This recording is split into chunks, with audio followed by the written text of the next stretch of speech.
Samantala, sa ibang balita po, inaasahan naman ang pagdagsa ng libu-libong deboto sa alay lakad sa Calabanga, Camarines Sur sa Semana Santa. Live mula sa Naga, may unang balita si Chris Novelo ng GMA Regional TV, Balitang Bicolandia. Chris?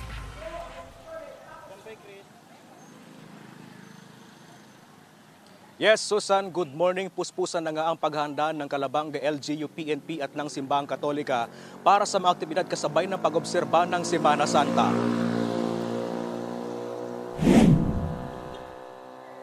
Ang kapilyang ito ng amang hinulid sa Barangay Santa Salud, Calabanga, Camarines Sur ang destinasyon ng libu-libong peregrino na nag-aalay lakad o penitential walk tuwing Huwebes Santo. Kaya isang linggo bago ang Semana Santa, puspusan ang paghanda ng pamunuan ng simbahan. Ito po yan yung kinsing mga istasyon. Sa satuya po na pag-alay lakad o penitential walk, dahil lang kita maglakaw, kundi agihan niya itong mga istasyon, punduhan niya ito kasi magpamibig kita sa mga istasyon na iyan. Hindi pa masabi kung gaano karami ang makikiisa sa alay lakad pati na rin ang mga manonood ng taunang pasyon ni Kristo. Pero ayon sa lokal na pamahalaan, umabot ng milyon ang dumayo sa kanilang bayan sa buong Semana Santa noong 2023. Bagay na kanilang inaasahan at pinaghahandaan rin ngayong taon. Simula noong March 14, activated na ang Incident Management Team na tututok sa mga aktibidad at seguridad ng mga bibisita sa bayan ng Calabanga. May mga ipatutupad rin na road closure at rerouting mula Miyerkules Santo hanggang alas 5 ng madaling araw ng Biyernes Santo. Ipagbabawal din ang pagdaan ng mga bus at iba pang malalaking sasakyan sa ilang pangunahing kalsada patungo sa bayan ng Calabanga. Mapapansin niyo po kasi dyan, sa alay lakad, one way po, ang ginagawa ng U-turn sila. So, it can cause traffic. Traffic at the same time, vehicular accident, no? Sa ibang motorista.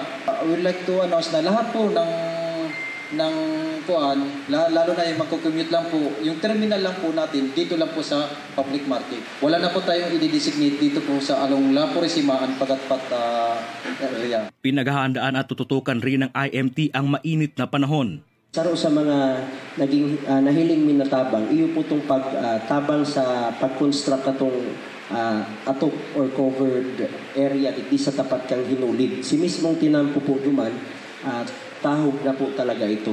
So pag may misa and pag may nakapila duman, nakakapag pa-shade po sinda duman sa area.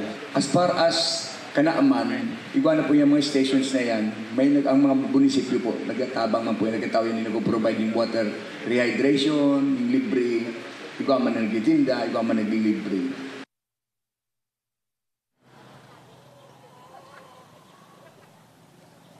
Susan, Unified Command System nga ang gagamitin ng Incident Management Team. 257 uniform personnel ang nakatakdang i-deploy. Maliban pa riyan yung mga tinatawag natin mga force multipliers. Pinapakiusapan rin ng autoridad ang mga motorista na sumunod sa rerouting plan para maging matiwasay ang pag-obserba ng Semana Santa. Susan?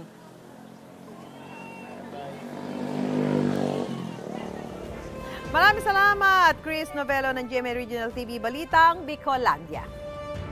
Mga kapuso, para una ka sa mga balita, mag-subscribe sa GMA Integrated News sa YouTube. Sa mga kapuso abroad, subaybayan niyo po kami sa GMA Pinoy TV at sa www.gmanews.tv.